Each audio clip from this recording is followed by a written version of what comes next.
Salam sejahtera Malaysia, terima kasih kerana menonton video-video dalam channel ini. Sebelum kita mula, jangan lupa untuk tekan tombol subscribe, share, like, dan komen. Let's go! Salam sejahtera dan selamat petang kepada semua pendengar. Berita petang ini dipetik dari syahbudin.com.net yang bertajuk Apa masalahnya kalau Anwar sebagai Perdana Menteri masih berjiwa ketua pembangkang?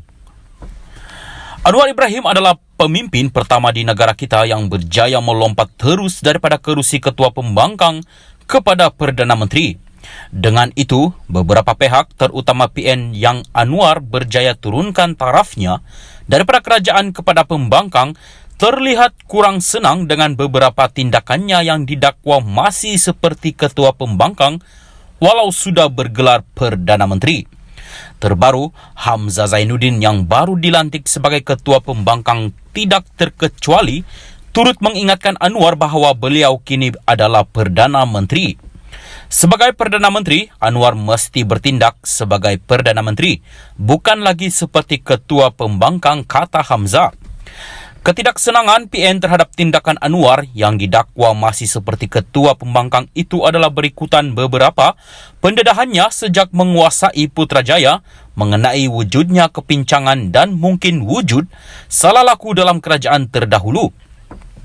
Antaranya ialah perbelanjaan tanpa kawalan yang dilakukan Mahyadin MD Yassin ketika PKP, termasuk pembelian vaksin, perbelanjaan ketika kempen PRU15 dan menyemak semula projek-projek yang sebelum ini diberikan secara rundingan terus. Kata mereka, bukan watak sebegitu yang harus dimainkan oleh seorang Perdana Menteri yang kini ada kuasa di tangannya. Kata mereka lagi, Anwar seharusnya mengambil tindakan terus kepada mana-mana pihak yang terbukti melakukan kesalahan itu, bukan sibuk mendedahkan kesalahan mereka. Mendedahkan kesalahan pihak lawan adalah kerja politik ketua pembangkang, ujar mereka seterusnya. Sebenarnya, jika kita teliti beberapa kenyataan Anwar sejak memegang jawatan Perdana Menteri ini, beliau begitu committed untuk membersihkan negara ini daripada segala bentuk rasuah dan penyelewengan. Tetapi sudah tentu untuk mengumpul bukti atas semua kesalahan itu akan mengambil sedikit masa dan tidak boleh dilakukan secara tergesa-gesa. Sementara bukti-bukti dikumpul untuk diketengahkan dan seterusnya didakwa di mahkamah, maka ia perlu didedahkan sebagai gambaran awal bahawa wujud kesalahan dan kerajaan terdahulu tidaklah sebersih mana sebagaimana yang mereka cenangkan ke seluruh negara.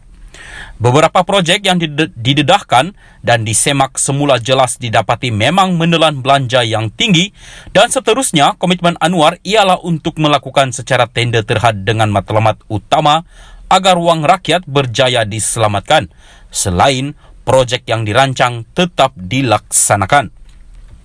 Jadi kalau tidak terlibat dengan apa-apa kesalahan atau mengambil komisen misalnya, apa masalahnya dengan pendedahan dan gaya Anwar yang masih seperti ketua pembangkang itu? Sebagai Perdana Menteri yang baru mengambil ahli kerajaan, salah laku dan kecurangan kerajaan terdahulu tidak boleh dipendamkan begitu saja, terutama untuk memberi kesedaran kepada rakyat agar tidak terus terpedaya. Lagipun mendedahkan itu hanyalah tindakan awal sementara bukti-bukti dikumpulkan untuk mereka yang terbabit didakwa di mahkamah. Tambahan lagi, meski banyak mendedahkan salah laku dan kelemahan kerajaan terdahulu, fokus Anwar terhadap rakyat dan membina semula negara tidak sama sekali diabaikan.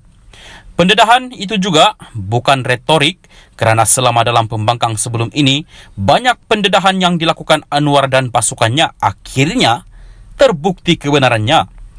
Kalau tak pernah buat salah, nak panas pasal apa dan bukankah sesuatu yang lebih baik untuk rakyat dan negara bila dapat Perdana Menteri yang masih boleh bertindak seperti ketua pembangkang walau sudah bergelar Perdana Menteri? Tidaklah macam ada bekas Perdana Menteri itu.